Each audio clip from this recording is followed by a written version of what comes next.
The live TV, सच सबसे आगे।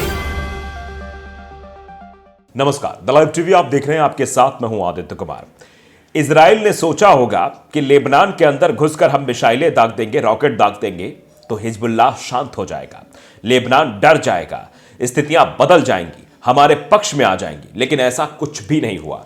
उल्टा इजराइल बुरी तरह से फंस गया है। एक के बाद एक इजराइल पर हमले किए जा रहे हैं और जिन हमलों का प्रमाण मैं आपको दिखा रहा हूं। आप देखिए ये तस्वीर हमारे सामने है। जो तस्वीर आप देख रहे हैं, एक के बाद एक मिसाइलें जो दागी जा रही हैं, ये दागी जा रही हैं इजराइल पर, और ये रात के अंधेरे में दागी जा रही है। आप देखिए, लिखा है कि कताइब अल कसम मुजाहिदीन ने लेबनान से इजराइल पर 40 मिसाइलें बरसाई हैं।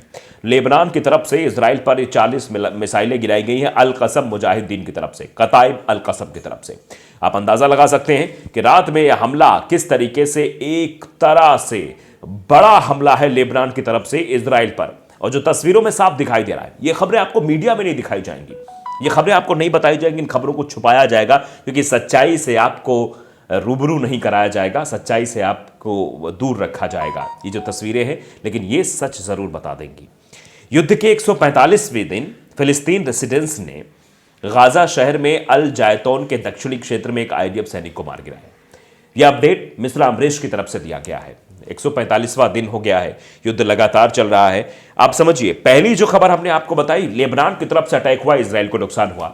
दूसरी खबर हमने बताई कि किस तरीके से जो फिलिस्तीनी रेजिडेंट्स है, जो वहां फिलिस्तीन के रहने वाले लोग हैं, उन्हें कैसे इजरायली सैनिकों को मार गिराया है, एक के बाद एक सैनिकों को मार गिराया। 145वां दिन है युद्ध का, और उसमें किस तरीके से नुकसान इजराइल को उठाना पड़ रहा है। गाजा शहर के ये अल जायतौन जो जगह है, वहां के दक्षिण क्षेत्र में एक आईडीएफ सैनिक को मार गिराया है। रेजिडेंस यानी वहां रहने वाले रेजिडेंस जो लोग हैं फिलिस्तीन के, वो विभिन्न हथियारों के साथ खान यूनिस शहर में आईडीएफ के साथ भयंकर संघर्ष हुआ है। यानी पूरी तरीके से भयंकर संघर्ष वहां पर देखने को मिला है, जो आईडीएफ और वहां के लोगों के बीच हुआ है। उसके बाद नियमित 60 मिलीमीटर मोर्टार गोलों से अल जायतौन के पूर्व में आईडीएफ की एक सभा पर बमबारी की गई है। यानी आप समझिए, आईडीएफ को पूरी तरीके से घेर लिया गया है। आईडीएफ को एक के बाद एक करके जो है तबाह किया जा रहा है। इससे आप अंदाजा लगा सकते हैं, युद्ध का 145वां दिन है, फिलिस्तीन रेजिडेंस ने अटैक किया है, और जो अटैक हुआ है उस अटैक में नुकसान इजराइल का हुआ है। इजराइल की सेना वहां पर गश्त कर रही थी, वहां उनको उड़ा दिया, सभा कर रही थी, वहां उनको उड़ा दिया, एक एक सैनिकों को मारा जा रहा है, हर जगह नुकसान हो रहा है। दरअसल आप समझिए कि जब लेबनान की तरफ गतिरोध बढ़ रहा था, जब हिजबुल्लाह की एंट्री हो रही थी, उस वक्त अमेरिका ने भी इजराइल के कान में कहा था कि मत करो, ठीक नहीं है, ऐसा करोगे तो तबाह हो जाओगे, स्थितियां बहुत नाजुक होने वाली हैं। लेकिन इजराइल ने सोचा कि ऐसा कुछ नहीं होगा, हम तो हमला कर देंगे, हम दबा देंगे। अमेरिका इस बात को भली भांति जानता है, क्योंकि अमेरिका ने हुती के साथ तो ये पैंतरा अपनाया था। हुती को यमन की तरफ अटैक किए, ब्रिटेन की तरफ से अटैक किए गए, और फिर ये सोचा कि हुती चुप हो जाएगा, लाल सागर पर व्यापार फिर से शुरू हो जाएगा। ऐसा हुआ नहीं, हुती ने अटैक पर अटैक कर दिए, और हुती ने भी बता दिया कि इधर से व्यापार संभव नहीं है। जब तक इजराइल गाजा पट्टी पर अटैक बंद नहीं करेगा, तब तक हमारा भी अटैक नहीं बंद होगा, तब तक हम भी पश्चिमी देशों के जो जहाज हैं, जो इजराइल से संबंध रखते हैं, उन पर रॉकेट दागे जाते रहेंगे। तो आप जानते हैं, आने वाले समय में स्थितियां और भी नाजुक हो सकती हैं, और भी ये इजराइल और हमास का युद्ध भी देखने को मिल सकता है। अभी और चलेगा, क्योंकि ये लेबनान की तरफ से गतिरोध जो है वो लगातार बढ़ता चला जा रहा है। अब अगर हम देखें कि किस तरीके से फिलिस्तीनियों की लगातार मौतें हुई हैं, ये पूरा विश्व देख रहा है। फिलिस्तीनियों को कैसे निशाना बनाया गया। हमास से युद्ध करने की क्षमता शायद इजराइल में नहीं है, इसीलिए वो फिलिस्तीनियों को निशाना बनाने की कोशिश कर रहा था। अब देखिए, हमास इजराइल जंग को होने वाले हैं 5 महीने, और इस 5 महीने की जंग में साफ तौर पर दिखाई दे रहा है कि किस तरीके से इजराइल ने फिलिस्तीनियों को मौत के घाट उतारा है, फिलिस्तीनियों को मारा है, क्योंकि वो जानते हैं कि उनका पंगा लेने का औचित्य बनता ही नहीं है, वो हमास से लड़ ही नहीं पाएंगे, इसीलिए सिर्फ उन्होंने फिलिस्तीनियों को निशाना बनाया है। आप देखिए, इस खबर में साफ साफ चीज़ें आपको दिखाई जा रही है, वो भी हम आपको बताते हैं। देखिए, हेडलाइन देखिए कि इजराइल हमास जंग को होने वाले हैं 5 महीने, अब तक 30,000 फिलिस्तीनियों की हुई मौत।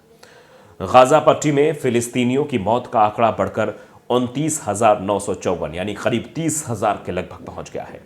इजरायली सेना ने पिछले 24 घंटे में 76 लोगों की जान ले ली है। यह जानकारी हमास द्वारा संचालित स्वास्थ्य मंत्रालय की ओर से दी गई है। मंत्रालय ने एक बयान में भी बताया कि इस बीच 110 लोग घायल हुए हैं। पिछले साल अक्टूबर के प्रारंभ में शुरू हुए इजराइल हमास युद्ध में अब तक घायलों की कुल संख्या अगर देखी जाए तो 70,325 हो गई है। समाचार एजेंसी सिन्हुआ की रिपोर्ट के मुताबिक भारी बमबारी और नागरिक सुरक्षा व एम्बुलेंस कर्मचारियों की कमी के बीच कुछ मृतक मलबे में दबे हुए हैं।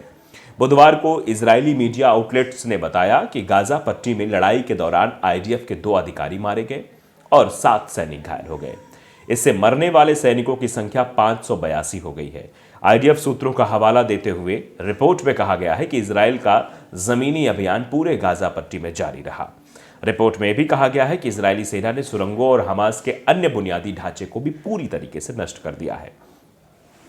इजरायली रक्षा बलों यानी कि आईडीएफ के प्रवक्ता डैनियल हगारी ने कहा कि गाजा में युद्ध का लक्ष्य सुनिश्चित करना है कि अब तक 7 अक्टूबर 2023 जैसे हमला फिर कभी ना हो। गौरतलब है कि 7 अक्टूबर 2023 को दक्षिणी इजराइल में हमास के हमले में लगभग 1200 इजरायली मारे गए थे और 200 से अधिक को बंधक बना लिया गया था। आपको बता दें कि इन दिनों इजराइल गाजा के दक्षिणी इलाके राफा शहर पर हमले के लिए जमीनी अभियान शुरू करने की तैयारी कर रहा है।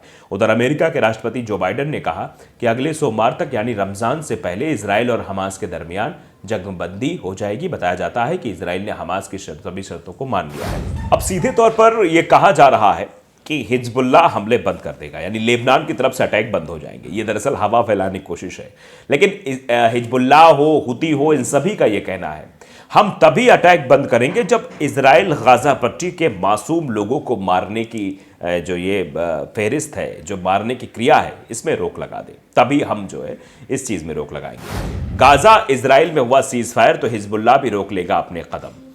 इजराइल हमलों के जवाब में ईरान समर्थित विद्रोही संगठन हिजबुल्लाह और हुती लगातार इजराइल को निशाना बना रहे हैं। गाजा में सीज फायर को लेकर चल रही खबरों के बीच हिजबुल्लाह ने बयान दिया है अगर हमास सीज फायर को हरी झंडी देता है तो वो भी अपने ऑपरेशन को रोक देगा। हमास और इजराइल के बीच सीज फायर की कोशिशों के बीच हिजबुल्लाह की ओर से बड़ा बयान सामने आया है। खबरों के मुताबिक अगर इजराइल और हमास के बीच सीज फायर की डील हो जाती है तो हिजबुल्लाह भी इजराइल बॉर्डर पर अपने अटैक को रोक देगा। न्यूज एजेंसी रॉयटर्स ने अपने सूत्रों से खबर दी कि ईरान समर्थित आर्म ग्रुप हिजबुल्लाह गाजा में युद्ध विराम के साथ इजराइल पर लेबनान बॉर्डर से किए जा रहे हमले रोक देगा। हालांकि हिजबुल्लाह ने यह भी कहा कि अगर इजराइल की ओर से लेबनान बॉर्डर पर बमबारी बंद नहीं हुई तो वो अपने हमले जारी रखेगा। इजराइल के गाजा एवेंजर बाद से ही हिजबुल्लाह और इजराइल के बीच लगातार बमबारी हो रही है। हिजबुल्लाह का हालिया बयान हसन नसरल्लाह के बयान की याद दिलाता है। इस बयान में नसरल्लाह ने कहा था कि उनके लड़ाके अपने हमले तभी रोकेंगे जब गाजा में सीज फायर होगा। बता दें कि हिजबुल्लाह को जमीनी हमले करने वाले मिसाइलों के लिए जाना जाता है। इसके अलावा इस ग्रुप ने हाल के हमलों में ड्रोन से भी अटैक किए हैं। इसके जवाब में इजराइल ने लेबनान के अंदर एयर स्ट्राइक भी की। तो आप ये चीजें समझ सकते हैं किस तरीके की चीजें होती हुई नजर आ रही हैं। तो रॉयटर्स की खबर भी आ रही है और ये बताया जा रहा है कि इजराइल अब बुरी तरह फंस चुका है क्योंकि हमास की तरफ से भी अटैक हो रहा है और हिजबुल्लाह की तरफ से भी। द लाइव टीवी को अगर आपने सब्सक्राइब नहीं किया जरूर करिए, बेल आइकन दबाइए ताकि सच खबर आप तक पहुंचती रहे। नमस्कार। द लाइव टीवी, सच सबसे आगे।